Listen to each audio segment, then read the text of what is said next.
மாண்புமிகு உறுப்பினர் ஜி.கே. மணி.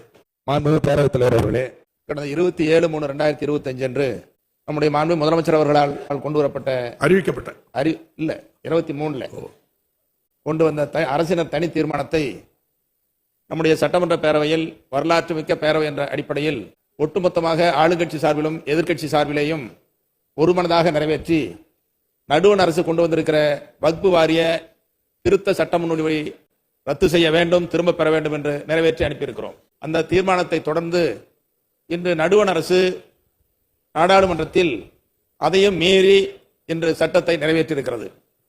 அதன் தொடர்ச்சியாகத்தான் நம்முடைய முதலமைச்சர் அவர்கள் இன்று நடுவண் அரசால் நிறைவேற்றப்பட்ட அந்த சட்டத்தை ரத்து செய்ய வேண்டும், அதை திரும்ப பெற வேண்டும் என்று முன்மொழிந்திருக்கிற தீர்மானம் என்பதை நான் மனதார எண்ணி பார்க்கிறேன். எண்ணி பார்க்கிற வேளையில் இந்திய திருநாடு என்பது வேற்றுமையில் ஒற்றுமை.